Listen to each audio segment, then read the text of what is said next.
সিরাতুন নবী সাল্লাল্লাহু আলাইহি ওয়াসাল্লাম আলোচনা করবেন শেখ মতিউর রহমান মাদানী।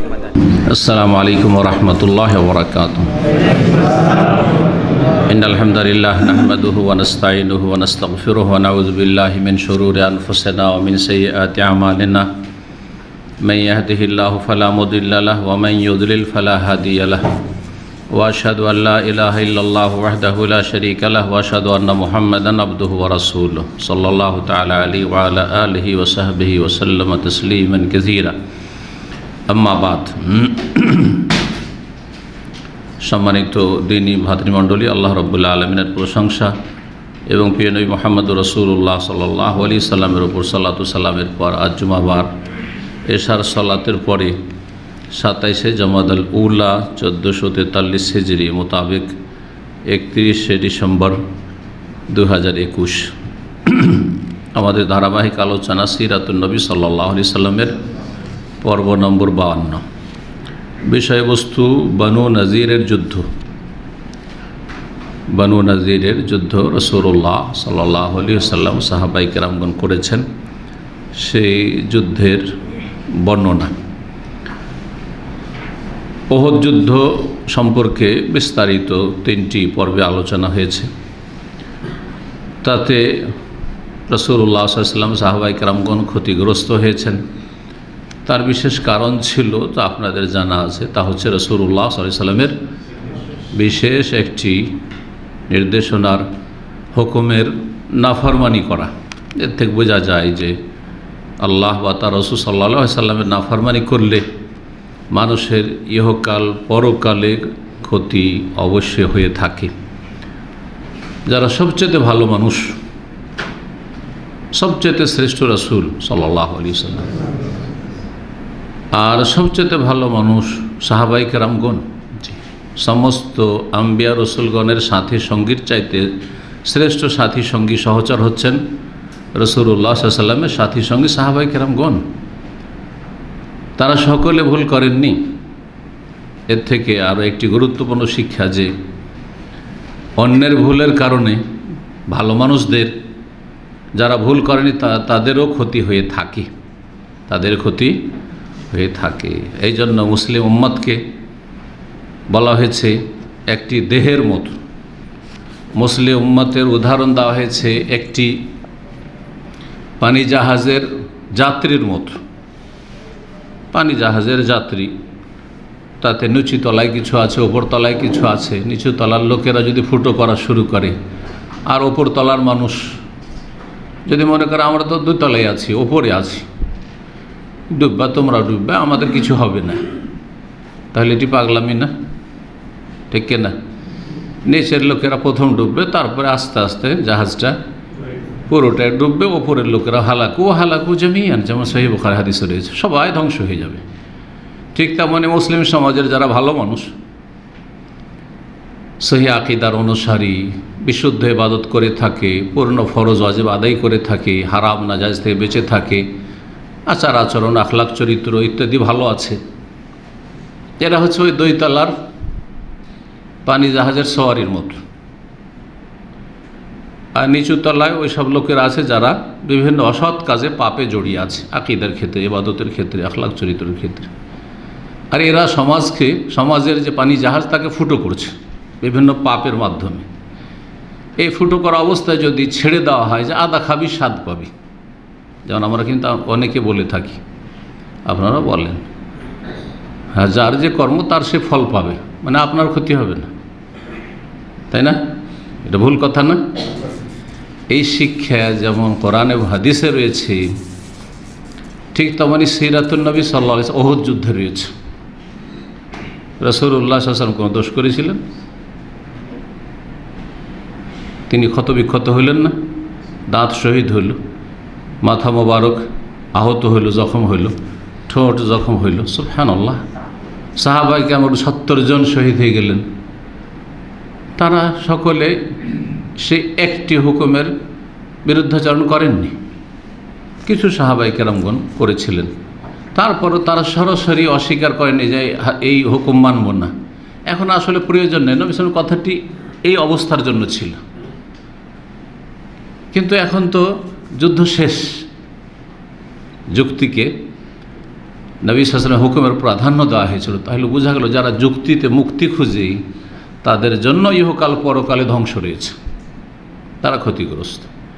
তো এইরকম অনেক শিক্ষা রয়েছে সিরাতুন নবী সাল্লাল্লাহু আলাইহি ওয়াসাল্লামে, যেগুলি আমাদের শিখতে হবে। শুধু কিসসা কাহিনী শুনলে হবে না, পড়লে হবে না, আর সেই শিক্ষণীয় বিষয়গুলি জেনে নিয়ে আবার জেনে ছেড়ে দিলে হবে না, রেখে দিলে হবে না, বরং সেগুলির জীবনে বাস্তবায়ন করতে হবে। আপনি যদি পাপ করেন, আপনার পাপের কারণে আপনার স্ত্রী, আপনার ছেলেমেয়ে ক্ষতিগ্রস্ত হবে। যদি গোটা মুসলিম বিশ্ব ক্ষতিগ্রস্ত হয় আমার আপনার পাপের কারণে, সারা পৃথিবীর মুসলিমরা ক্ষতিগ্রস্ত হয়। আজকে মুসলিমরা লাঞ্ছিত। এক শ্রেণীর এমন অসৎ লোক, অসাধু লোক, যারা মুসলিম উম্মার পানি জাহাজকে ছিদ্র করছে, ফুটো করছে বিভিন্ন পাপের মাধ্যমে। আকীদা তাদের ধ্বংস, নেই তাদের ফরজ ওয়াজিব ইবাদত বন্দেগী, শতকরা 95 জন বেনামাজি, আর যারা নামাজ পড়ে বিদাতি নামাজ পড়ে, আর আখলাক আমল তো নেই, হালাল হারামের পার্থক্য তো নেই। জি, তাদেরকে দাওয়াত দিতে হবে আমাদেরকে। যদি আল্লাহর আযাব থেকে বাঁচতে হয় তাদেরকে কী করতে হবে? দাওয়াত দিতে হবে, দিনের কাজ করতে হবে, সংশোধনের চেষ্টা করতে হবে, মুসলিম সংস্কারক হওয়ার চেষ্টা করতে হবে। তাহলে আল্লাহর আযাব থেকে রক্ষা পাবেন। আল্লাহ যেন আমাদের হেফাজত করেন এবং অন্যের পাপের কারণে আল্লাহ যেন আমাদেরকে আযাব শাস্তি না দেন। আজকে সারা বিশ্বে করোনা মনে হচ্ছে চলে গেল, আবার ধেয়ে আসছে, তাড়া করে আসছে। কিসের জন্য? মানব জাতির পাপের কারণে, মুসলিম জাতির পাপের কারণে। আপনি এই কথা ভাবলে হবে না যে আমি তো মাশাআল্লাহ অনেক ভালো, না, যথেষ্ট নয়। তাহলে আমাদেরকে কি করতে হবে? দিনের দাওয়াতের কাজ করতে হবে, দাওয়া ইলাল্লাহ, আমর বিল মারুফ, ভালো কাজের উপদেশ দিতে হবে, অন্যায় কাজে বাধা দিতে হবে। আপনার ঘর থেকে শুরু করতে হবে, আপনার স্ত্রী, আপনার ছেলে মেয়ে, আপনার আপনজন, আপনার প্রিয়জন, আপনার আত্মীয় স্বজন, আপনার বন্ধুমহল, কমপক্ষে তাদের মাঝে তো আপনি ইসলাহ, সংশোধন, সংস্কারের কাজ করতে পারবেন। আল্লাহর আযাব থেকে বাঁচার জন্য এটি গুরুত্বপূর্ণ একটি পদক্ষেপ। আল্লাহ যেন তৌফিক দান করেন আমাদেরকে, নিজের সংশোধন আল্লাহ তৌফিক দান করেন, তারপরে অপরের সংশোধন। এই শিক্ষণীয় বিষয়গুলি এই জন্য আলোচনা করছি। এর মাধ্যমে আমাদের প্রত্যেকের জীবনে কি হবে? উন্নতি সাধন হবে, ঈমান ভালো হবে, আমল ভালো হবে, তারপরে তওবা ইস্তিগফার বাড়বে, নিজের সংশোধন করবেন, পাপ কমে আসবে, নেকি বাড়বে। আল্লাহ রাব্বুল আলামিন যেন কবুল করেন। তো বলছিলাম বানু নাজিরের যুদ্ধ, ওহদের যুদ্ধে ক্ষতিগ্রস্ত হলেন কারা? রাসূলুল্লাহ, সাহাবায়ে কেরামগণ পরাজিত হননি, কিন্তু ক্ষতিগ্রস্ত। স্বাভাবিক, এতে কাফেরদের সাহসটা একটু বেড়ে গেল। তারপরে পরপর দুটো ঘটনা, গত সপ্তাহের আলোচনা, রাজির ঘটনা আর বীরে মৌনার ঘটনা। এই দুটো ঘটনায় যে মর্মান্তিক অবস্থা তৈরি হয়েছিল, সাহাবায়ে কেরামদের সাথে গাদ্দারি করে তাদেরকে হত্যা করা হয়েছিল, এতে আরও বেশি কাফেরদের, বিভিন্ন এলাকার কাফেরদের দাম্ভিকতা বেড়ে যায়, দুঃসাহসিকতা বেড়ে যায়, যে কাজ হয়ে গেছে, একের পর এক মার খাচ্ছে মুসলিমরা, সুতরাং এখন এগুলিকে শেষ করা খুব সহজ বিভিন্ন দিক থেকে। এতদিন পর্যন্ত তো সাহাবায়ে কেরামদের সাথে গাদ্দারি করে তাদেরকে হত্যা করেছিল, এখন সরাসরি পদক্ষেপ নিল আসলটাকে টার্গেট বানাও, তা হচ্ছে রাসূলুল্লাহ সাল্লাল্লাহু আলাইহি ওয়াসাল্লাম। রাসূলুল্লাহ সাল্লাল্লাহু আলাইহি ওয়াসাল্লামকে শেষ করে দাও, তাকে শেষ করে দিলে কাজ হয়ে যাবে, ঝামেলা শেষ হয়ে যাবে তাদের ভাষায়। এই ছিল বানু নাজিরের যুদ্ধের কারণ। বানু নাজিরের যুদ্ধ কেন হইল? অথচ ইহুদিদের সাথে রাসূলুল্লাহ সাল্লাল্লাহু আলাইহি ওয়াসাল্লাম যখন মদিনায় প্রথম এসেছিলেন তখনই চুক্তি সম্পাদন করেছিলেন। ইহুদিদের কয়টি গোত্র ছিল? দুইটি, তিনটি গোত্র ছিল। একটি হচ্ছে প্রথম, যেটাকে এর আগেই কিন্তু বিতাড়িত করা হয়েছে মদিনা থেকে। ওই গোত্রের নাম কি? হ্যাঁ, না, বানু কাইনুকা। কাইনুকা যারা স্বর্ণকার ছিল। বদরের যুদ্ধের পরেই তারা গাদ্দারি করেছিল, যার ফলে তাদেরকে মদিনা থেকে তাড়িয়ে দেওয়া হয়েছিল শাম দেশের দিকে। আর সেখানে যাওয়ার পরে তাদের অধিকাংশই হালাক হয়ে গেছিল আল্লাহর আযাব, আল্লাহর গজব, রোগে।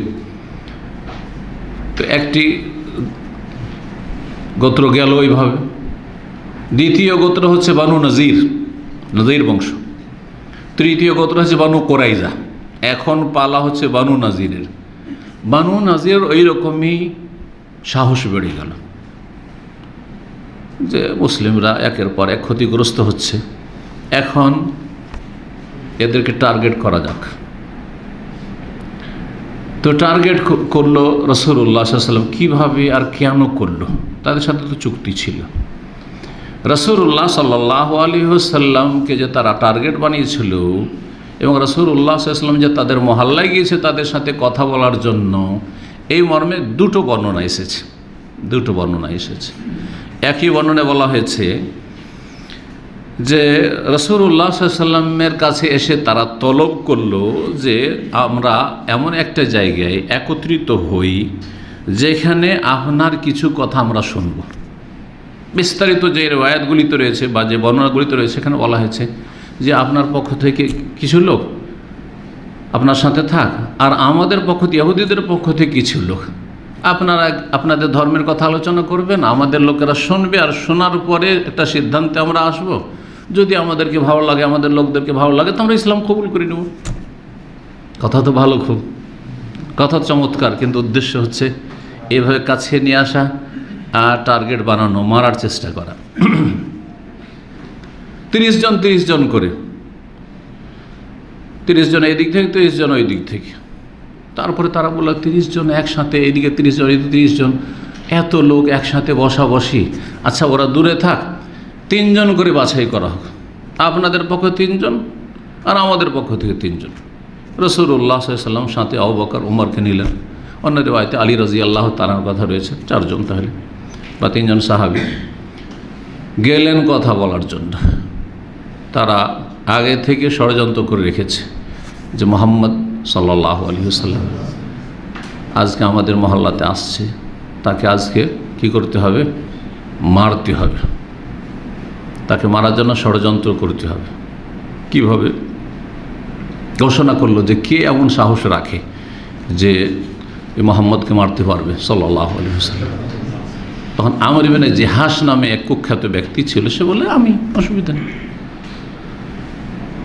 আমরা একটা দেয়ালের পাশে বসতে দিচ্ছি, আর তুমি পেছন দিক থেকে ছাদের উপরে বড় একটা পাথর নিয়ে উঠবে, আর ওটার বসে আমরা গল্প করতে থাকবো, আলাপ আলোচনা করতে থাকবো, ওই সময় তুই ওপর থেকে মাথার পাথরটা ফেলে দিবে, শেষ করে দিবে, পরে দেখা যাবে যা। এটি একটি রিওয়ায়াত। তাহলে আলোচনার বিষয়বস্তু ছিল ধর্মীয় বিষয়, ধর্ম নিয়ে আলোচনা, এটা ছিল বাহ্যিক কথা। আর একটি রিওয়ায়াতে রয়েছে যে আমর ইবনে উমাইয়া আদ-দামরি, গত আলোচনাতে এসেছে যে তিনি যখন বেঁচে ফিরেছিলেন, বেড়ে মোহনার 70 জনের ভিতরে বেঁচে ফিরেছিলেন, অথচ তিনি খোঁড়া ছিলেন, একটু খড়িয়ে খড়িয়ে হাঁটতেন, তিনি বেঁচে, বাকি সব শহীদ। রাস্তায় পেলেন 2 জনকে, দেখলেন তারা কাফের গোত্রের। তো আমাদের সাথী সঙ্গী 69 জন চলে গেল, এই দুটোকে মেরে দিই কমপক্ষে, আমি প্রতিশোধ নিই, মেরে দিয়েছিলেন, মনে আছে? জি। তিনি ভেবেছিলেন যে এদের সাথে কোনো রকমের চুক্তি টুক্তি নাই, এরা আমাদের কোনো মিত্রগোত্র না, কিন্তু আসলে তারা মিত্রগোত্রে ছিল, সুতরাং তাদের উপর হস্তক্ষেপ করা হারাম ছিল। এখন ভুলবশত মারা হয়ে গেছে, ভুল বুঝাবুঝিতে, তাহলে কি করতে হবে? দিয়ত দিতে হবে, রক্তপণ দিতে হবে। দিয়তের ক্ষেত্রে দিয়ত কারা দিবে? মুসলিমরা দিবে।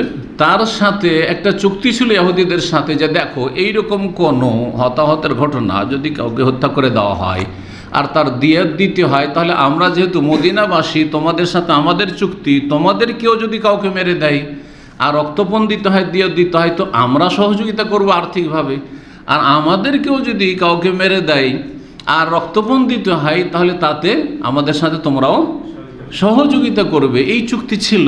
এই চুক্তির ভিত্তিতে রাসূলুল্লাহ সাল্লাল্লাহু আলাইহি ওয়াসাল্লাম গেলে বানু নাজিরের সাথে কথা বলার জন্য। যে এইরকম ঘটনা ঘটিয়ে দিয়েছে আমর ইবনে উমাইয়া দামরি, আর সুতরাং আমাদেরকে দিয়ে দিতে হচ্ছে যে তোমরা এতে সাথ দাও, সহযোগিতা করো। তো ঠিক আছে, খুব ভালো কথা, একবার ভালো আপ্যায়ন আর বড় বাহ্যিক যেন খুব শ্রদ্ধা সম্মান পেশ করলো, আর তারপর আসেন বসেন বসেন, একটা দেয়ালের পাশে বসতে দিল। তাহলে এখন দুটো ঘটনা যে দুই রকম বর্ণনা করা হয়েছে, হতে পারে দুটোই কারণ, অথবা একটি কারণ, কোনো একটি কারণ হতে পারে। এগুলি হচ্ছে ঐতিহাসিক বর্ণনা। রাসূলুল্লাহ সাল্লাল্লাহু আলাইহি ওয়াসাল্লাম যখন সেখানে গিয়ে বসলেন, তাদের পক্ষ থেকে কি ছিল? প্ল্যান ছিল যে আজকে মেরে দেব। এই জন্য প্রস্তুত হয়েছিল কে? আমর ইবনে জাহাশ নামে ইহুদি। তারা বলল যে এখানে বসেন আপনি, আমরা দেখছি, আমরা কালেকশন করছি, দেখছি।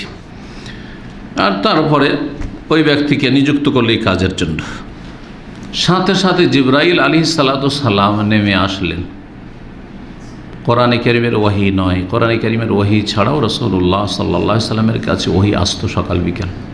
শুধু কোরআনে কারীমটাই ওয়াহি নয়, এছাড়াও যে কোনো প্রয়োজনে আল্লাহ রাব্বুল আলামিন রাসূলুল্লাহ সাল্লাল্লাহু আলাইহি সাল্লামকে ওয়াহি করতেন।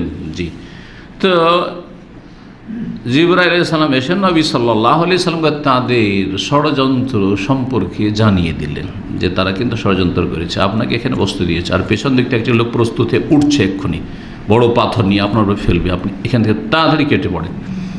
আর এদেরকে জানানোও যাবে না যে তোমার এই কাজ করেছে, কারণ চারিদিক থেকে ঘিরে নিতে পারে আবার, কারণ ওদের মহল্লা। যেমনই এই কথা জানিয়ে দেওয়া রাসূলুল্লাহ সাল্লাল্লাহু আলাইহি সাল্লামকে চুপচাপ সেখান থেকে কিছু না বলে কেটে পড়লেন, উঠে গেলেন। লোকেরা ভাবলো, ইহুদিরা ভাবলো, আর সাহাবী আবু বকর সিদ্দিক আছেন, ওমর আছেন, আলী আছেন রাদিয়াল্লাহু তাআলা আজমাইন, তারা ভাবলেন যে নবী সাল্লাল্লাহু আলাইহি ওয়াসাল্লাম হয়তো কোনো যে প্রয়োজনগুলি হয়ে থাকে প্রাকৃতিক প্রয়োজন, তার জন্য গিয়েছেন, হয়তো একটু গিয়েছেন, আসছেন ফিরে। নবী সাল্লাল্লাহু আলাইহি সাল্লাম উঠে সেখান থেকে চলে এসেছেন। এই সাহাবায়ে কেরামগণ যখন দেখলেন যে কী ব্যাপার, নবী সাল্লাল্লাহু আলাইহি ওয়াসাল্লাম উঠে গেলেন আর ফিরে আসলেন না, তখন তারাও সেখান থেকে আস্তে আস্তে চলে আসলেন, এসে নবী সাল্লাল্লাহু আলাইহি ওয়াসাল্লামের সাথে মিলিত হলেন। তখন নবী সাল্লাল্লাহু আলাইহি ওয়াসাল্লাম বললেন যে আসল ঘটনা এই, তারা ষড়যন্ত্র করেছিল আমাকে মেরে দেওয়ার জন্য। আল্লাহ ওহী পাঠিয়েছেন জিবরাইল আলাইহিস সালামের মারফতে, এবং আমাকে সাথে সাথে সেখান থেকে চলে যেতে বলা হয়েছে। নবী সাল্লাল্লাহু আলাইহি ওয়াসাল্লাম মদিনায় আসলেন। আসার পরে সাহাবী মুহাম্মদ বিন মাসলামা রাদিয়াল্লাহু তাআলা আনহু, তার সাথে এই বনু নাজির ইহুদিদের সাথে একটা সম্পর্ক ছিল। অনেক সময় কাফেরদের সাথে কিছু লোকের কি থাকে, পার্থিব সম্পর্ক থাকে, ব্যবসা বাণিজ্যের সম্পর্ক, এমনি আগে থেকে বিগত যুগের চলাফেরা সম্পর্ক থাকে, সবার সাথে তো আর সবার সম্পর্ক থাকে না।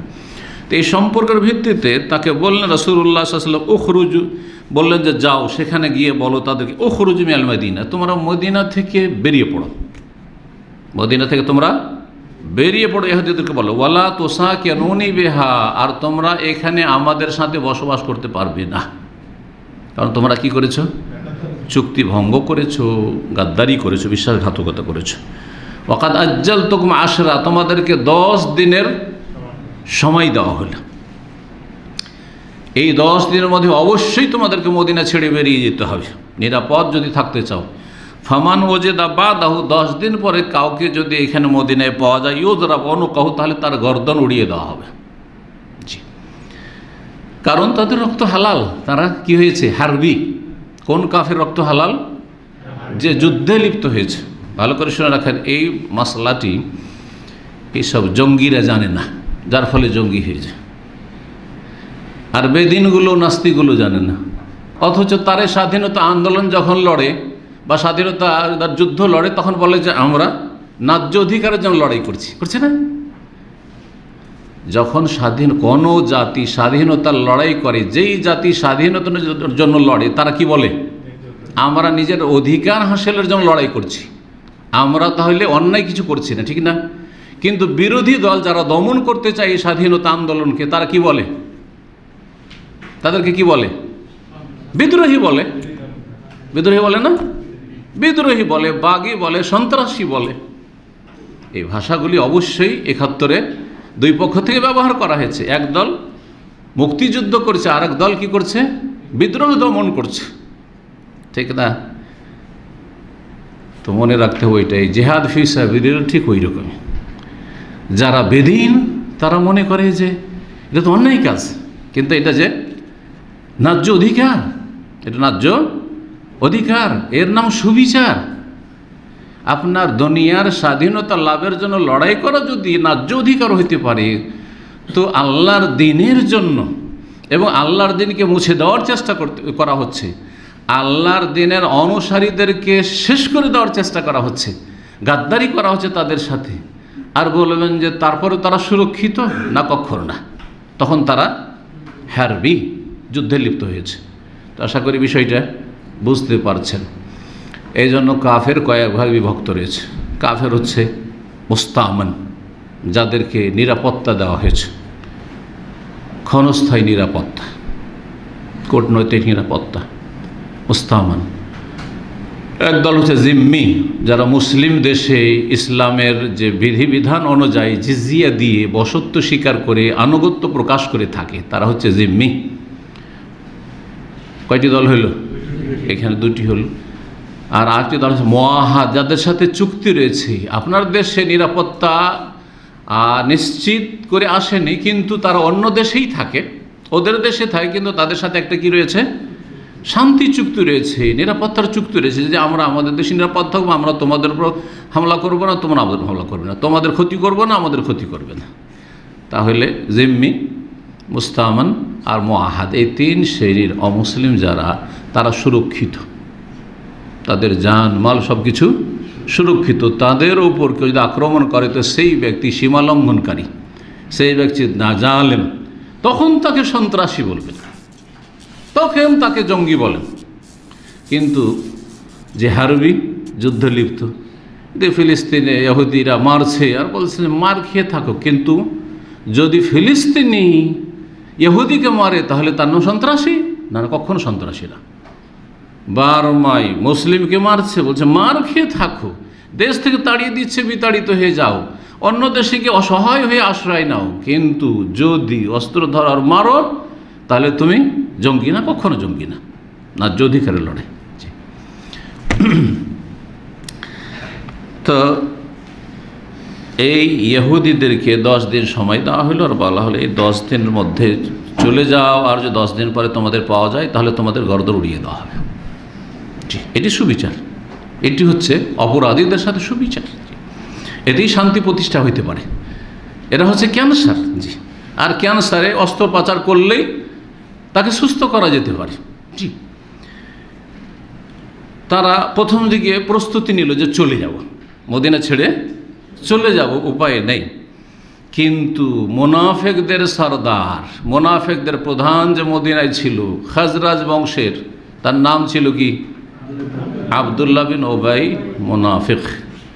আবদুল্লাহ সবচেয়ে সুন্দর নাম ইসলামে, আল্লাহর বান্দা। তাহলে বোঝা গেল নামে জান্নাত কখনো নিয়ে যাবে না। সবচাইতে কঠিন শাস্তি এবং জাহান্নামের একেবারে নিম্ন থেকে নিম্ন স্থানে, নিম্ন স্তরে তাকে আল্লাহ পৌঁছে দেবেন। ইন্নাল মুনাফিকিনা ফি দারকিল আসফালি মিনান নার, যারা আকীদার মুনাফিক, তাদের স্থান হচ্ছে জাহান্নামের সর্বনিম্ন দেশ। জি, আর মুনাফিকদের সবচেয়ে বড় মুনাফিক হচ্ছে এই ইবনে ওবাই মুনাফিক, যার নাম ছিল আবদুল্লাহ। তাহলে বোঝা হলো নামে কখনো এগিয়ে দিতে পারেন, নাম অনুযায়ী কাজ কাম যদি না হয়, নাম অনুযায়ী কাজ কাম হইতে হবে। আবার ওর ছেলের নাম আবদুল্লাহ ছিল, আরবদের মধ্যে বাপ বেটার নাম একই হইত। আর আমাদের দেশে চাচা ভাতিজার নাম এক করা যাবে না। চাচার নাম যদি আবদুল্লাহ থাকে তো ভাতিজা আবদুল্লাহ, আর নাম পাওনি, বাপ চাচা একই রকম সব নাম, চাচা ভাতিজা, তাই না? এই ইবনে উবাই মুনাফিক যে আবদুল্লাহ, তার ছেলের নাম আবদুল্লাহ ছিল। তিনি আবার পাক্কা দিনদার সাহাবী ছিলেন। তিনি যখন শুনতে পেলেন যে রাসূলুল্লাহ সাল্লাল্লাহু আলাইহি সাল্লাম আমার আব্বাকে তার অপরাধের কারণে হত্যার হুকুম দেবেন, এই কথা একটু কানে পৌঁছেছিল, কিন্তু আসলে সেটা ভুল তথ্য পৌঁছেছিল। তিনি এসে বলেন, ইয়া রাসূলুল্লাহ, আমার আব্বা চরম অপরাধী, সে মুনাফিকদের সর্দার নেতা, শুনছি যে তাকে হত্যার আপনি হুকুম দেবেন, যদি দিতেই হয় তো অন্য কাউকে দিয়েন না, আমাকে দিয়েন, আমি আমার বাপকে হত্যা করব, তাহলে আমার কারোর উপর আক্রোশ থাকবে না। হ্যাঁ, কার ওপর মনোকষ্ট থাকবে না, কারণ বাপের একটা মায়া তো আছে, যেটা প্রাকৃতিক মায়া বলা হয়। হ্যাঁ, যেটা কথা মাহাব্বাতুল ফিতরিয়া, প্রাকৃতিক ভালোবাসা একটা জিনিস যেটার সাথে ধর্মের কোনো সম্পর্ক নেই। ধর্মের ভালোবাসা প্রাকৃতিক ভালোবাসার প্রাধান্য পেতে হবে, এটা মাসলা জানেরা। প্রাকৃতিক ভালোবাসা আর দ্বীনি ভালোবাসা দুটোর পার্থক্য বুঝতে পারছেন? দ্বীনি ভালোবাসা হচ্ছে যেমন যেমন আল্লাহর জন্য ভালোবাসা, আল্লাহ রসুলের জন্য ভালোবাসা, তৌহিদ ভিত্তিক ভালোবাসা, সুন্নাহ ভিত্তিক ভালোবাসা, হ্যাঁ, শিরক বিদআত মুক্ত সেজন্য ভালোবাসা, ধার্মিক আল্লাহভীরু পাঁচ ওয়াক্ত নামাজি সেজন্য ভালোবাসা, আখলাক আমল চরিত্র ভালো, ইসলাম পালনের চেষ্টা করে সেই জন্য ভালোবাসা। সে যেখানকারই হোক না কেন, যেই ভাষাভাষী হোক না কেন, আর যেই রং বর্ণের হোক না কেন, কালো হোক আর সাদা হোক, ঠিক না, যেই ডিস্ট্রিক্টের হোক না কেন, দূরে যায় না। আপনারা এই যে এখানে আছেন এক ডিস্ট্রিক্টের না, বরং এক এলাকারও না,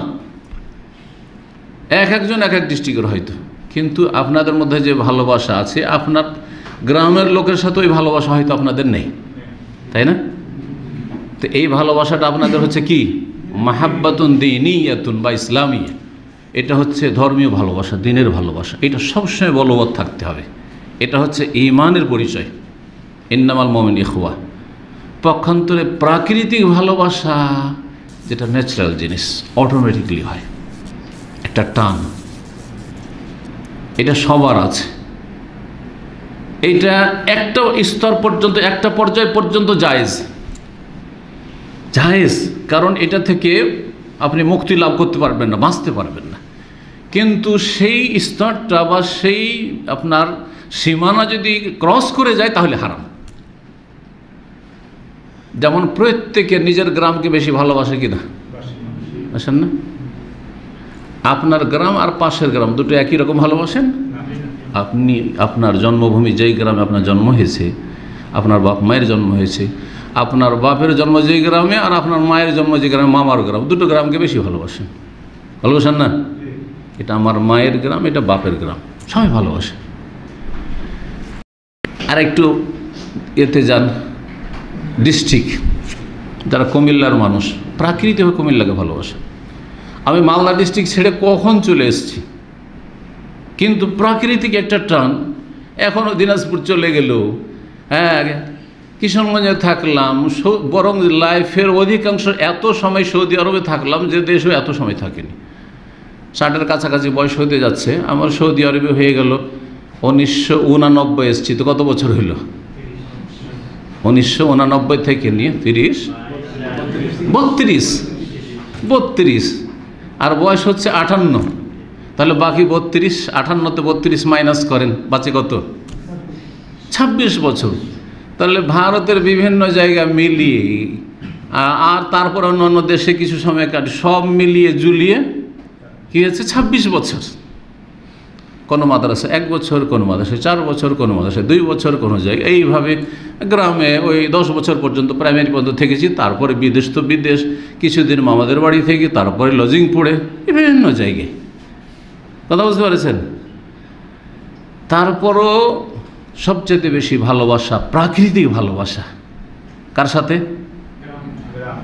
গ্রাম, ডিস্ট্রিক্ট। ওই ডিস্ট্রিক্টের নাম যদি শুনি, প্রাকৃতিক স্বাভাবিক, এটা আমি সেখানে আমার জন্মভূমি, সেটা আমার ডিস্ট্রিক্ট, আছে না নেই? এই একটা ভালোবাসা, প্রাকৃতিক ভালোবাসা। আর একটা হচ্ছে ধর্মীয় ভালোবাসা। ধর্মীয় ভালোবাসা হচ্ছে আমি মক্কাকে ভালোবাসি, মদিনাকে ভালোবাসি, তৌহিদের দেশকে ভালোবাসি। কিসের ভিত্তিতে? হ্যাঁ, এখানে আমার একামা, নাগরিকত্ব নেই, এটা আমার দেশ নয়, তারপরও বেশি ভালোবাসি। এই দুটো ভালোবাসা সাংঘর্ষিক হইলে কোনটা প্রাধান্য পেতে হবে? দ্বীনের ভালোবাসা প্রাধান্য পেতে হবে। আমার গ্রামের লোককে, আমার ডিস্ট্রিক্টের লোককে যদি আপনাদের চাইতে বেশি ভালোবাসি, অথচ সে বেনামাজি, অথচ সে তার আকীদা খারাপ, বিদাতি, অথচ সে চরিত্রহীন, তাহলে এটা হারাম, এটা হারাম। কিন্তু প্রাকৃতিক একটা টান প্রত্যেকের আছে আপন আপন এলাকার সাথে, বোঝা গেছে?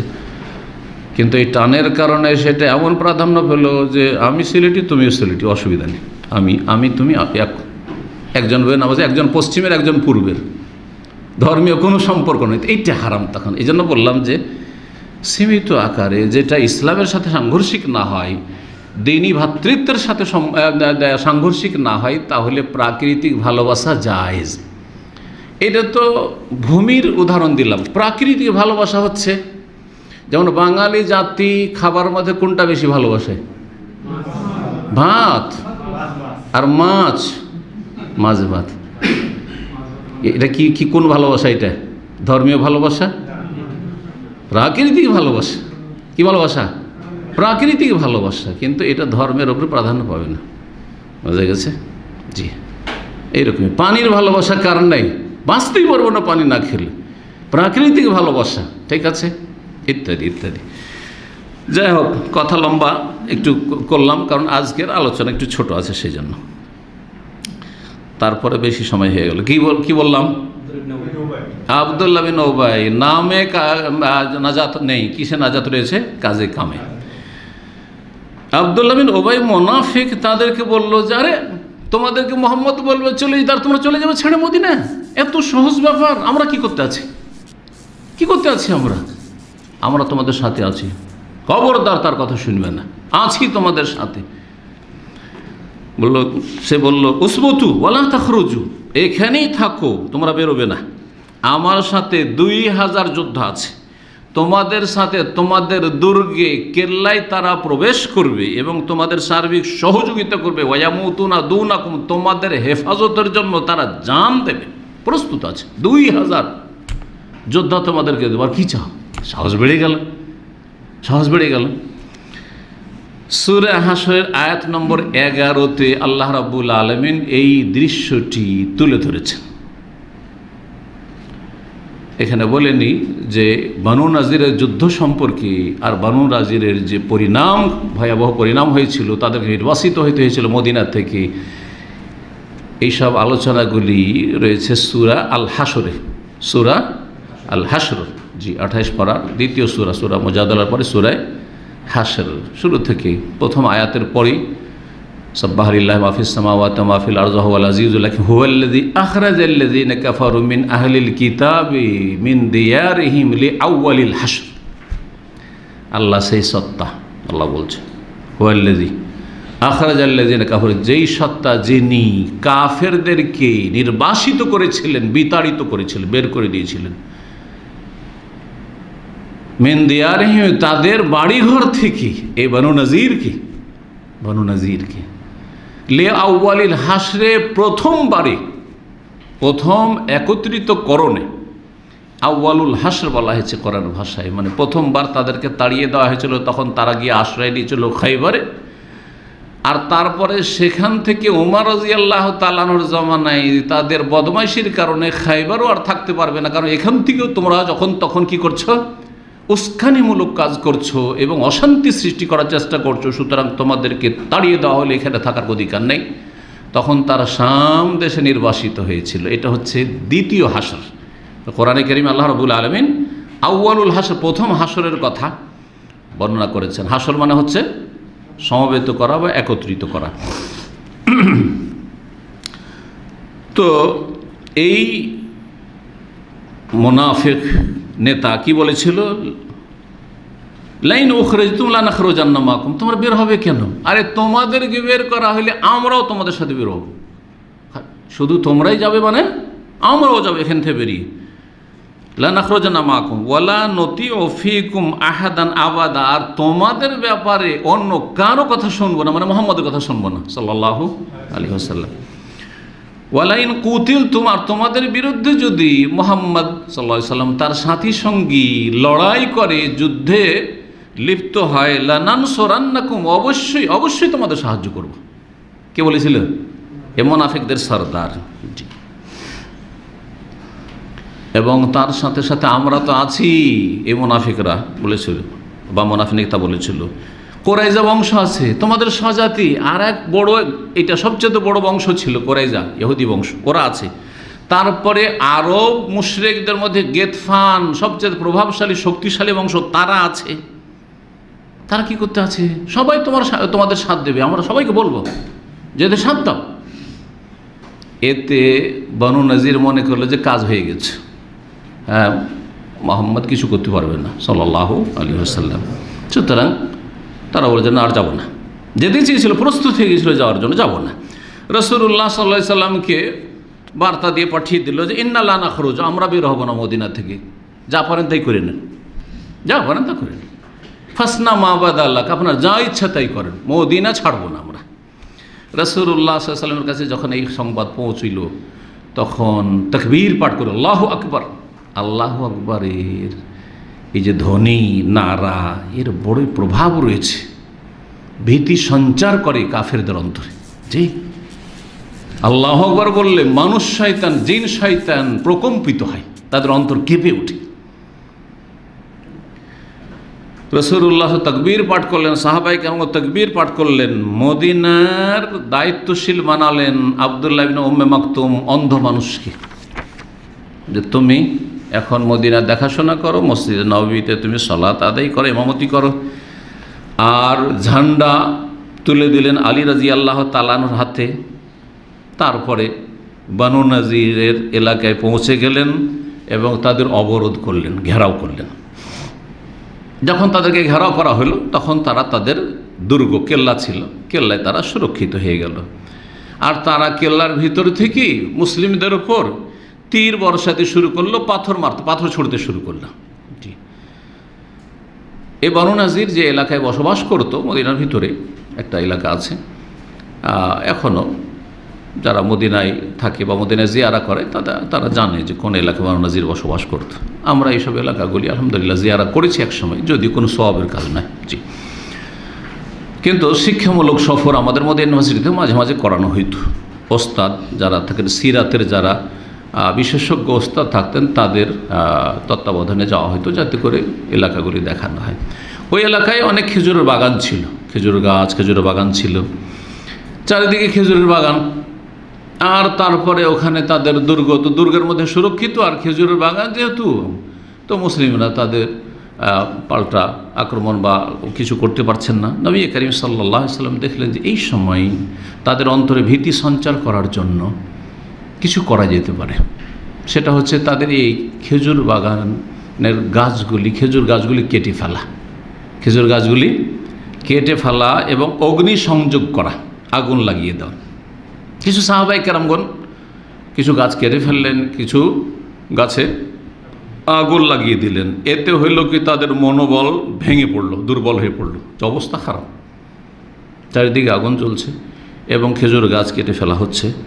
আল্লাহ রাব্বুল তাদের অন্তরে ভীতি সঞ্চার করে দিলেন। যেমন কোরআনের ভাষায় আল্লাহ সূরা এতে বলেছেন, এই সূরা হাশরে, ওয়াকাযাফা ফি কুলুবিহিম রব, আয়াত নম্বর 2, আয়াত নম্বর 2 আল্লাহ বলছেন ওয়াকাযাফা ফি কুলুবিহিম রব, তাদের অন্তরে আল্লাহর ভীতি সঞ্চার করে দিলেন, যার ফলে তারা সারেন্ডার করলো, আত্মসমর্পণ করলো।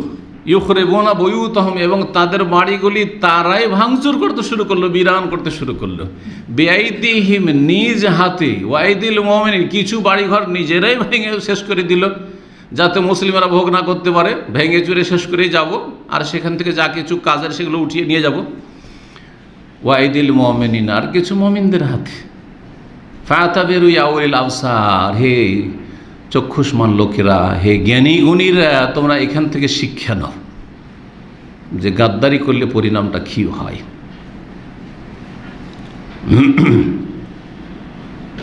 অবরোধ করলেন রাসূলুল্লাহ, সাহাবায়ে কেরামগণ মাত্র 6 দিন একটি বর্ণনার ভিত্তিতে, আর একটি বর্ণনা রয়েছে 15 দিন অবরোধ করে রাখলেন। তো যেটি হোক না, 6 দিনের ভিতরেই তারা সারেন্ডার করলো, অথবা 15 দিন পরে তারা সারেন্ডার করলো, আর বললো যে ঠিক আছে, আমরা মদিনা থেকে বেরিয়ে যাব। কোরাইজার যে আশ্বাস দেওয়া হয়েছিল যে কোরাইজা তো ইহুদি গোত্র, তারা তোমাদের সাথ দেবে, তারা বললো যে আমরা নেই ওইসবে, হ্যাঁ চাচা যান বাঁচা, আমরা নিজে বাঁচি, তোমাদের সাথে নেই, তোমরা কেন ওইরকম কাজ করলে, গাদ্দারি কেন করলে, তোমরা বুঝো, আমরা নেই তোমাদের সাথে। মুনাফিকদের যে সরদার ইবনে উবাই, সেও খেয়ানত করলো, সেও প্ররোচিত করে দিয়ে, উদ্বুদ্ধ করে দিয়ে কেটে পড়েছে, জানো বাচ্চা না, সামনে নেই। মুনাফিক কখন সামনে আসবে না, মুনাফিক সামনে আসলে তার মুনাফিক থাকে না, তাই না? কারণ ও তো কালিমা পড়ে নিয়েছে, কালিমা পড়ে নিয়েছে, 5 ওয়াক্ত নামাজ পড়তে আসছে, লুকিয়ে চুরে ওই এশা আর ফজরে মাঝে মাঝে আসতো না। এই জন্যই তো বলা হয়েছে হাদিসে যে এশা এবং ফজরের সালাত মুনাফিকদের উপর সবচাইতে ভারী সালাত। তাহলে বোঝা গেল জোহর আসরে আসতো না, দেখতে পেলে তো আমাদেরকে বলবে যে এরা কাফের হয়ে আছে। জি, তো মসজিদে না আসা মুনাফিকি চরিত্র, আর একেবারে বেনামাজি হওয়া, নামাজ না পড়া, এটা হচ্ছে কাফিরি চরিত্র। পুরুষদের জন্য মসজিদে আসে সালাত আদায় করতে হয়। তো এই মুনাফিকদের সরদা বিন উবাই, সেও খেয়ানত করলো, যে সব মিত্ররা ছিল তারাও খেয়ানত করলো, কেউ সাথ দিল না।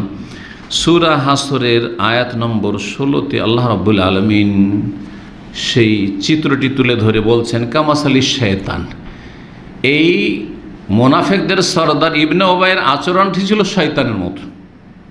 কার মতো? শয়তানের মতো। ইজ কালাল ইনসানে উকফুর, শয়তান মানুষকে বিভিন্ন অপরাধে জড়ায়। তার মধ্যে সবচেয়ে বড় অপরাধ হচ্ছে কুফরি, বড় শিরক, বড় কুফরি। শয়তান পরিচিত করে কিসের জন্য? কাফের হয়ে যাওয়ার জন্য। কাউকে নাস্তিক বানিয়ে দেয়, কাউকে মুশরিক মাজার পূজারি বানিয়ে দেয়, কাউকে পত্তলিক বানিয়ে দেয়, কাউকে সেহের জাদু টোনাতে লাগিয়ে দিয়ে ঈমান ভঙ্গ করিয়ে দেয়, ইত্যাদি ইত্যাদি। উকফুর, কুফরি করো। ফালাম্মা কাফারা, যখন কাফের হয়ে যায় শয়তানের প্ররোচনায়, তখন শয়তান বলে, ইন্নী বারিউম মিনকা, আমার তোমার সাথে কোনো সম্পর্ক নেই, আমার তোমার সাথে কোনো সম্পর্ক নেই। ইন্নী আখাফুল্লাহ রাব্বুল আলামিন, আমি আল্লাহকে ভয় করি। তাহলে শয়তান নাস্তিক নয়, কিন্তু তাহলে নাস্তিক শয়তানের চাইতে খারাপ। শয়তানের কথা উক্তি আল্লাহ এখানে বর্ণনা করে বলছেন, ইন্নী আখাফুল্লাহ, আমার আল্লাহকে ভয় লাগে, যিনি রব্বুল আলামিন, বিশ্বজাহানের রব মানত শয়তান, বা মানে ইবলিশ শয়তান থেকে শুরু করে যতগুলি ইবলিশ শয়তানের চেলা আছে, তারা সবাই আল্লাহকে মানে, আর আল্লাহকে রব্বুল আল বিশ্বজাহানের প্রতিপালক পালনকর্তা হিসাবে মানে। তাহলে কোনটা মানে না? আল্লাহর আদেশ নিষেধ মানে না। যে আল্লাহ তুমি যে আদমকে সিজদা করতে বলেছো ওইটা মানতে পারছি না, বাকি তুমি আল্লাহ, তুমি রব, ইয়া রব্বে রব্বে বেমা আগুয়াইতানি, যেহেতু এই করলে, তুমি যেহেতু এই করলে, রব্বে রব্বে করে না। তাহলে বোঝা গেল শুধু আল্লাহ রব লা ইলাহা ইল্লাল্লাহ পড়ে নাজাত পাওয়া যাবে না, আনুগত্য করতে হবে, অবদ্ধ হইলে হবে না। জি। আর নাস্তিক যে কত জঘন্য চিন্তা করে, নাস্তিক বলছে আল্লাহই নেই, আল্লাহ আমাদেরকে পয়দা করেনি। নাস্তিক বলছে আমরাই আল্লাহকে পয়দা করে নিয়েছি, মানে আল্লাহকে কল্পনা করে নিয়েছি যে আল্লাহ আছে। আর এটা যে মানব জাতির প্রকৃতির পরিপন্থী বিরোধী, সেই জন্য সারা পৃথিবীতে এত চেষ্টা করে কমিউনিস্টরা সারা পৃথিবীর সামান্য কিছু লোককে নাস্তিক বানাইতে পেরেছে। অধিকাংশ লোক কোনো না কোনো একটা ধর্ম, বাতিল ধর্ম হইলেও মানে, বাতিল ধর্ম ইহুদি ধর্ম, বাতিল ধর্ম খ্রিস্টান ধর্ম, বাতিল ধর্ম বৌদ্ধদের ধর্ম বুদ্ধিজম, বাতিল ধর্ম হচ্ছে হিন্দুইজম, বাতিল ধর্ম হচ্ছে শিখিজম, কিছু একটা মানে ধর্মকর্ম করে। বাতিল ধর্ম করলে, শিরকের ধর্ম করলে, কিন্তু নাস্তিক, ঘোষিত নাস্তিক খুবই কম। এটা হচ্ছে প্রকৃতির বিরোধী। জি, মানুষের প্রকৃতিতে আছে যে আমার সৃষ্টিকর্তা আছে। যেমন কমন সেন্স বলছে যে এটা অবশ্যই কেউ তৈরি করেছে, এই বোতলটা, এই বোতলে পানি ভরেছে, প্যাকিং করেছে, আর তার আগে বোতলটা তৈরি হয়েছে, আর তারপরে এতে ঢাকনা লাগানো হয়েছে, আর তারপরে কোনো ফ্যাক্টরিতে এভাবে তৈরি হয়ে তারপরে কেউ কিনে নিয়ে এসছে, আর তারপরে এখানে টেবিলে পৌঁছেছে। কতগুলি স্তর পার হয়ে এই টেবিলে এই বোতলটা পৌঁছেছে। সবগুলি কিন্তু সবাই বিশ্বাস করে, করে না? আস্তিক নাস্তিক সবাই বিশ্বাস করে, মুশরিক মুওয়াহিদ সবাই বিশ্বাস করে। কোনো একটা সুস্থ মস্তিষ্ক সম্পন্ন মানুষ পাওয়া যাবে যে বলবে যে এই বোতলটা প্রাকৃতিকভাবে টেবিলে উঠে চলে এসছে, পাওয়া যাবে পৃথিবীতে? যদি কেউ বলে এই কথা, তো তাকে কি বলবে লোকেরা? সারা পৃথিবীর মুসলিম অমুসলিম সবাই বলবে যে তুই পাগল, হ্যাঁ, তোকে পাবনা নিয়ে যেতে হবে। বাংলাদেশ বলবে যে পাবনা নিয়ে যেতে হবে। এটা কি করে হইতে পারে যে বোতলটা নিজে থেকে প্রাকৃতিকভাবে টেবিলে উঠে চলে এসছে? তাহলে আমি কথা বলছি আপনাদের সামনে, আপনারা কথাগুলি শুনছেন, মাশাআল্লাহ তাকাচ্ছেন, কখনো হাসছেন, কখনো খুশি হচ্ছেন, কখনো মনটা খারাপ হচ্ছে, চলাফেরা করছেন, মাশাআল্লাহ খাওয়া দাওয়া করছেন, সব প্রাকৃতিক। এর পিছনে কোনো কিছু নেই, এগুলো পরিচালনা কেউ করেন না। জি, যালিকুমুল্লাহু রাব্বাকুম, তিনি তো তোমাদের আল্লাহ, তিনি রব। জি, কথা তো আল্লাহ বলছেন। জি, কি বলছিলাম? শয়তান মানুষকে কুফরি করিয়ে দেয়, তারপর বলে এর সাথে আমার কোনো সম্পর্ক নেই, তুমি করেছো, আদা খাবে স্বাদ পাবে। ঠিক তেমনি বানু নাজিরের ইহুদিদের সাথে আচরণটা করেছিল এই মুনাফিকদের সরদার। পরিচিত করে দিয়ে কি করলো? থামিয়ে দিল যে থাকো, যেতে হবে না, দেখছি আমরা তোমাদের সাথে আছি। আর তারপরে লাঞ্ছিত হইতে হইল, আর তারপরে যুদ্ধের সম্মুখীন হইতে হইল, আর লাঞ্ছিত হয়ে নির্বাসিত হইতে হইল। আর প্রথমখানে যদি চলে যেত তাহলে সসম্মানে চলে যেতে পারত।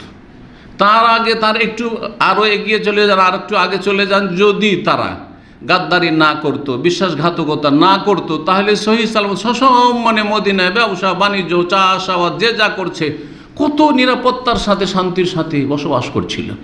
কখনো নবী সাল্লাল্লাহু আলাইহি ওয়াসাল্লাম গাদ্দারি করতেন, কখনো সাহাবীরা গাদ্দারি করতেন? কারণ গাদ্দারি করা বিশ্বাসঘাতকতা কাবিরা গুনাহ, ইসলামে হারাম, যতই বড় শত্রু হোক না কেন। কিন্তু তার সাথে চুক্তি হয়েছে, চুক্তি যতক্ষণ সে চুক্তি ঠিক রেখেছে আমিও ঠিক রেখেছি, এটা হচ্ছে ইসলাম। যতক্ষণ তারা ভঙ্গ না করবে আমরা কখনো ভঙ্গ করতে পারি না।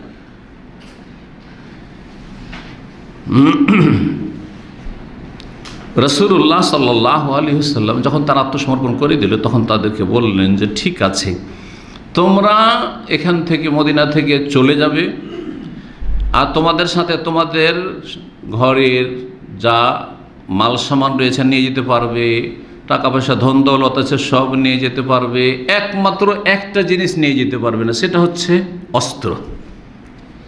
অস্ত্রে সুসজ্জিত হয়ে বা অস্ত্রগুলি বহন করে নিয়ে যেতে পারবে না। যা যার বাড়িতে অস্ত্র আছে, হাতিয়ার আছে, সব রেখে দিয়ে যেতে হবে।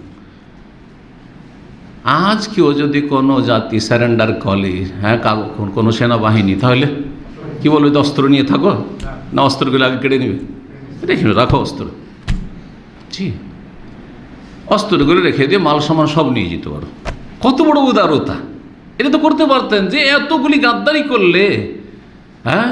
সুতরাং আর তারপরে রাসূলুল্লাহ সাল্লাল্লাহু আলাইহি ওয়াসাল্লামকে তোমরা খুন করবে, এই তোমাদের ষড়যন্ত্র ছিল। সুতরাং তোমাদের শাস্তি হচ্ছে মৃত্যুদণ্ড। মৃত্যুদণ্ড দিলে তো তারা তার হকদার ছিল, সেটা তাদের উচিত শাস্তি ছিল। তাও করা হইল না, তাদের মাল সামান গনিমত হিসাবেও কেড়ে না হল না। হ্যাঁ, যাও অস্ত্রগুলি রেখে যাও। তখন তারা যা পারলো উঠিয়ে পাঠিয়ে নিয়ে গেল।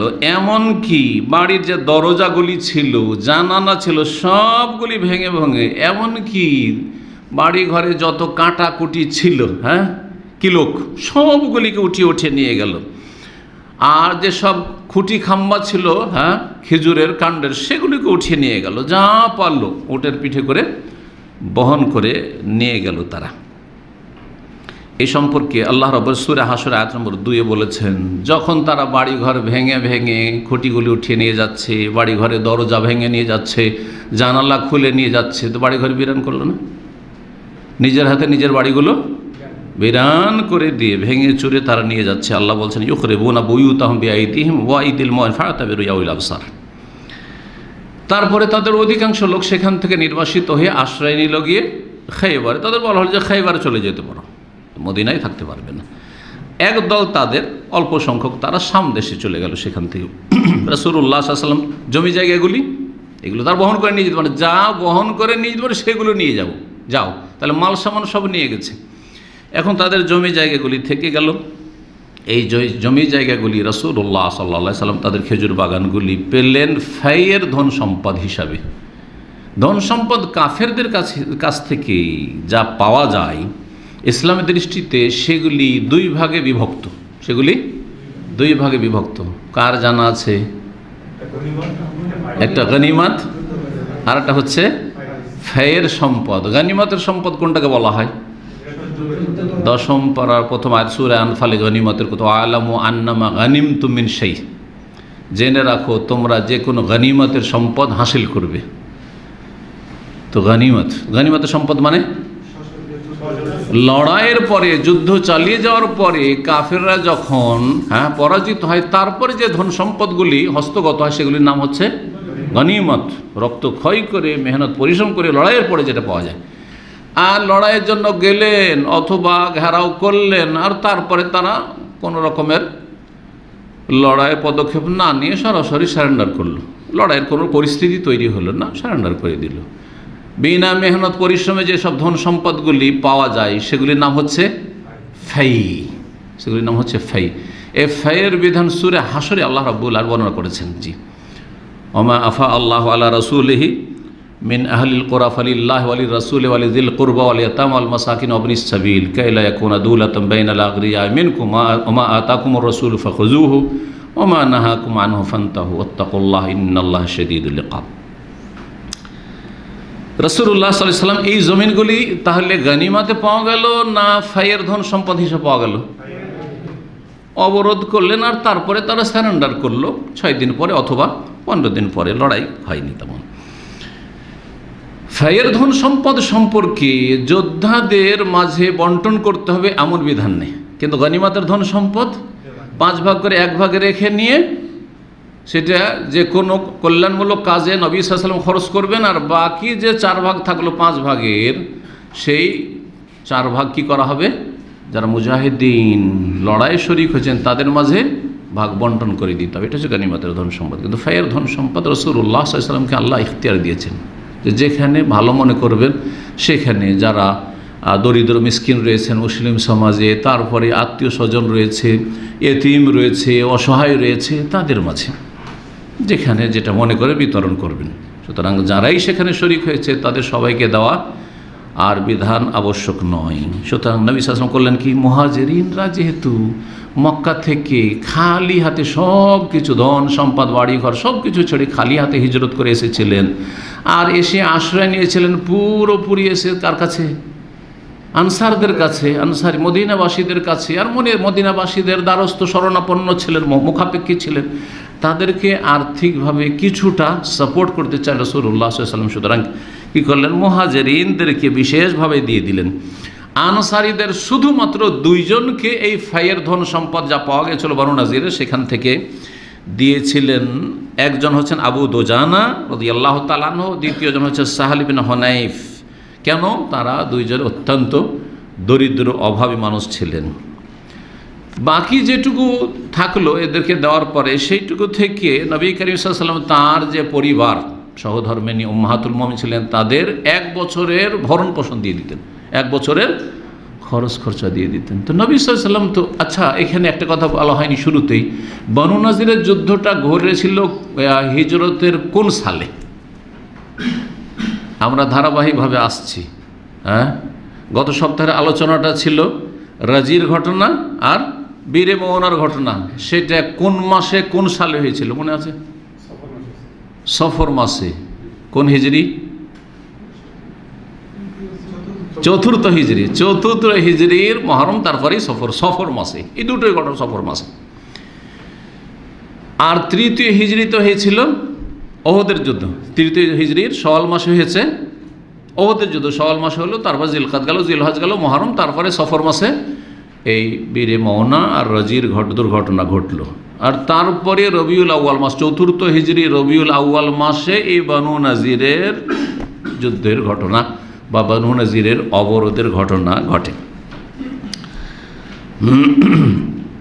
রাসূলুল্লাহ সাল্লাল্লাহু আলাইহি ওয়াসাল্লাম সেখান থেকে যে ধন সম্পত্তির পাওয়া গেছিল 1 বছর খরচ দিয়ে দিতেন নবী সাল্লাল্লাহু আলাইহি ওয়াসাল্লাম। তাহলে 4th হিজরি থেকেই বিবিগণকে 1 বছরের পুরো খরচ দিয়ে দিতেন। এখন আমাদের মধ্যে খুব অল্প লোকই আছে যে একসাথে একবারেই পরিবারকে, স্ত্রীকে, ছেলে মেয়েকে 1 বছর খরচ দিয়ে দিচ্ছে। এরকম লোক খুব কমই পাবেন। মাসের মাসে বেতন পাচ্ছেন, কিছু খরচ পাঠাচ্ছেন, মাসের মাস কিছু বেতন পাচ্ছেন, খরচ পাঠাচ্ছেন, ঠিক কিনা? এখানে এমন কোনো লোক আছে যে গোটা বছরের খরচ স্ত্রীকে, ছেলে মেয়েকে দিয়ে দেয়? আছে কেউ আপনাদের মধ্যে? আমার মনে হয় পাওয়া মুশকিল আছে। অনেকে দিতে পারবেন কিন্তু দেবেন না, অনেকে দিতে পারবেন কিন্তু দেবেন না। দিতে পারবেন অনেকে আছেন, লাখ লাখ রিয়াল আছে, অসুবিধা কি?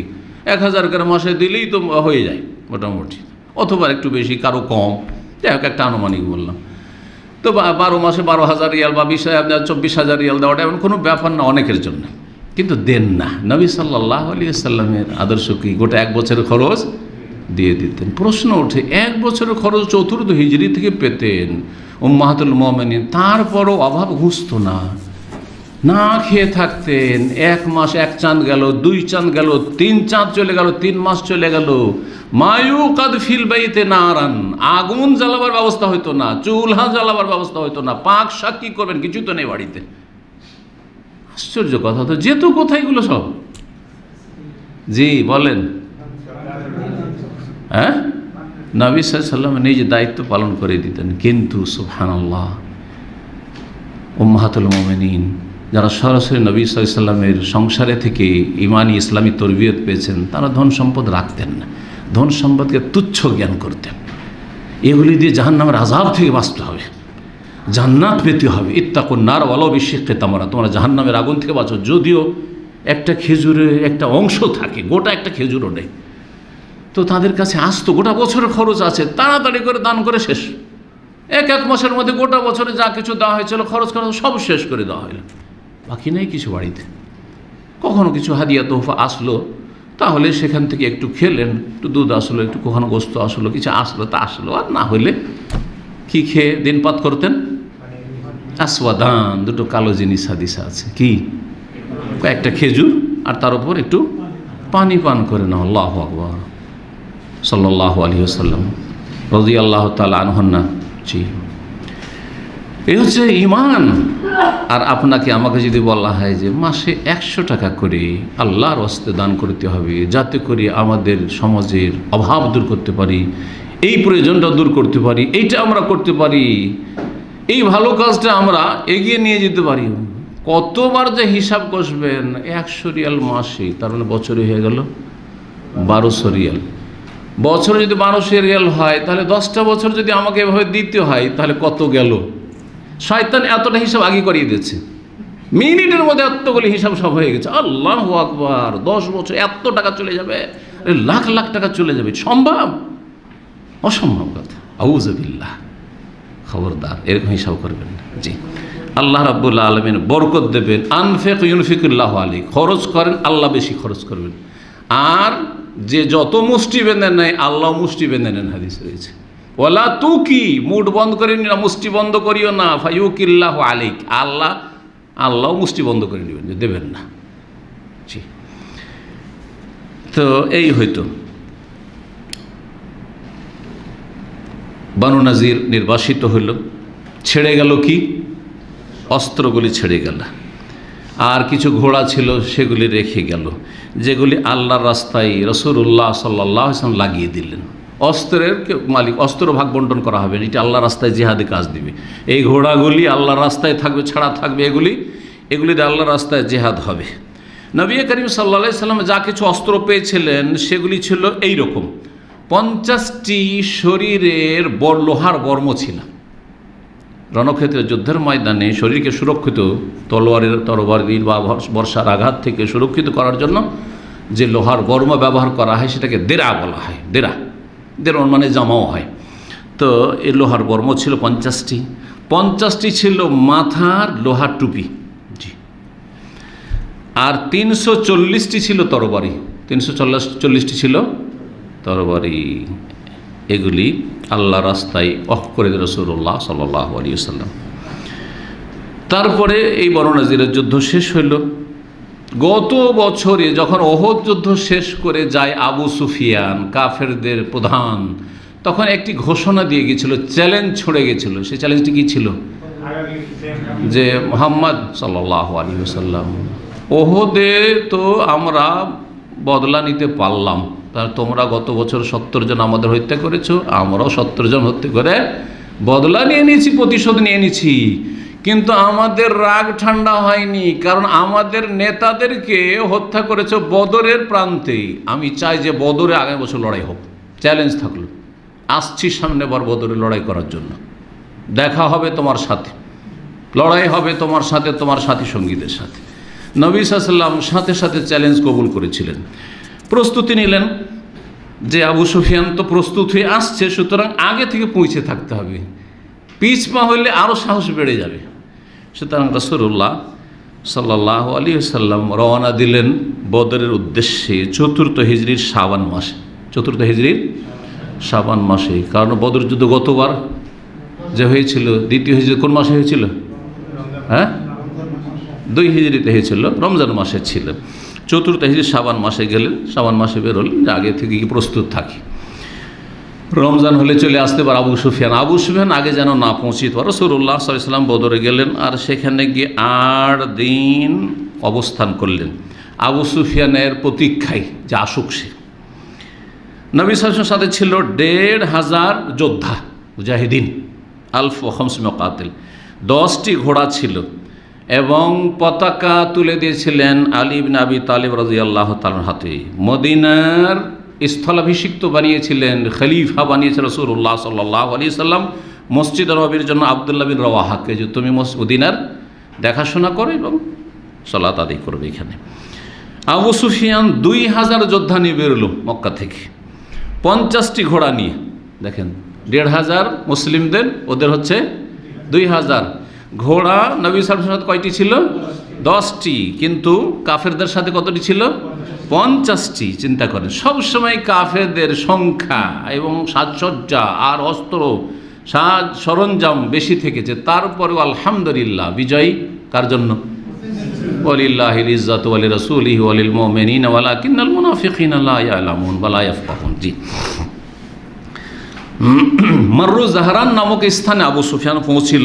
সেখানে একটি পানির জায়গা ছিল, মাজান্না বলে প্রসিদ্ধ পানির জায়গা আরবদের মাঝে। সেখানে অবতরণ করলো।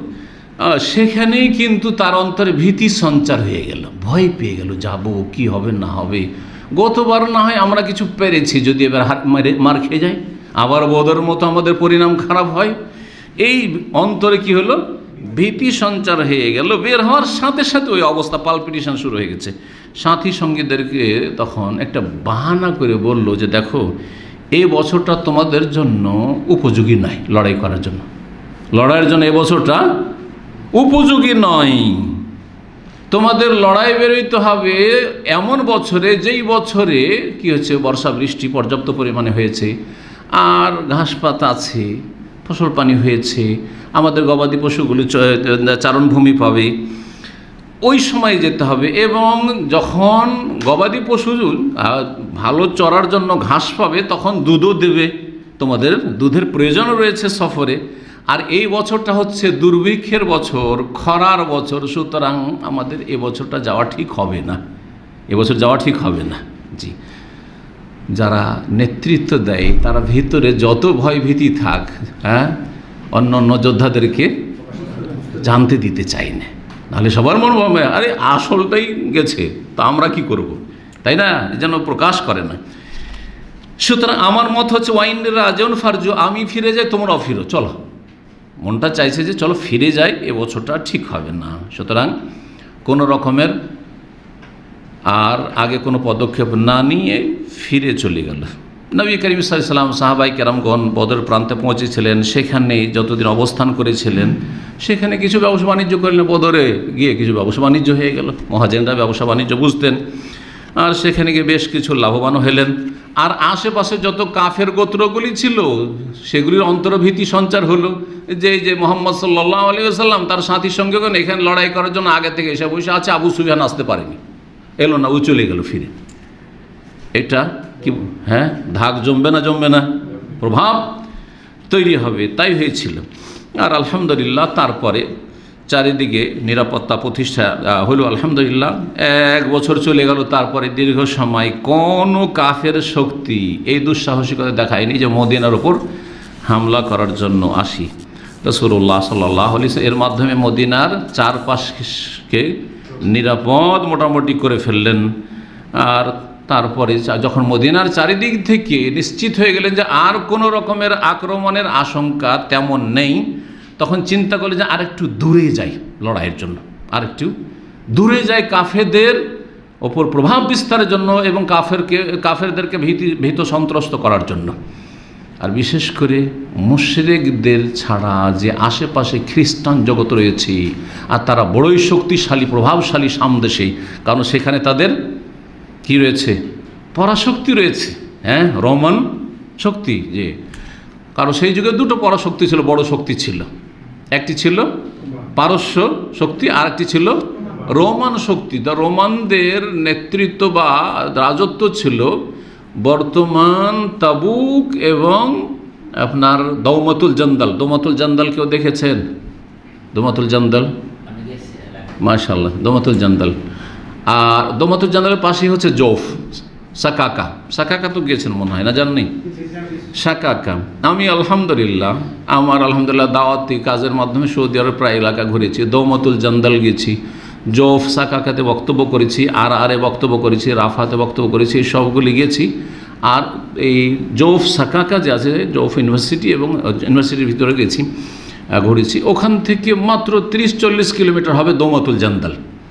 এই দৌমাতুল জান্দালের উদ্দেশ্যে রাসূলুল্লাহ সাল্লাল্লাহু আলাইহি ওয়াসাল্লাম রবিউল আউয়াল মাস 5ম হিজরি, 1 বছর 4র্থ হিজরি থেকে 5ম হিজরি পর্যন্ত, আর কোথাও না গিয়ে 5ম হিজরিতে রবিউল আউয়াল মাসে দৌমাতুল জান্দাল গেলেন তাদের ওপর প্রভাব বিস্তারের জন্য এবং তাদেরকে ভীত সন্ত্রস্ত করার জন্য। এবং সেই এলাকাতে আলহামদুলিল্লাহ নিরাপত্তা কায়েম হলো, আর কোনো রকমের প্রতিরোধ কেউ গড়ে তুলতে পারল না এবং সেখানে কোনো রকমের লড়াই হলো না। বিস্তারিত অবশ্য দৌমাতুল জান্দাল সম্পর্কেও আলোচনা রয়েছে, এখানেই সংক্ষেপে আজকে শেষ করছি। আল্লাহ রাব্বুল আলামিনের কাছে দোয়া করি আল্লাহ রাব্বুল আমাদেরকে যেন সঠিক কথা জানার তৌফিক দান করেন এবং সঠিক কথা নবী সাল্লাল্লাহু আলাইহি ওয়াসাল্লামের সিরাত থেকে, কোরআন সুন্নাহ থেকে আমাদেরকে ভালো শিক্ষা নেওয়ার তৌফিক দান করেন এবং জীবনের প্রতিটি মুহূর্তে আমাদেরকে সেগুলির বাস্তবায়নের তৌফিক দান করেন। আল্লাহ রাব্বুল আমাদের ইহকাল পরকালের উম্মতে মুসলিমার দুনিয়া এবং আখিরাতের সার্বিক কল্যাণ দান করেন। ওয়া সাল্লাল্লাহু সাল্লাম আলা নবিয়িনা মুহাম্মদ ওয়া আলা আলিহি ওয়া সাহবিহি আজমাইন।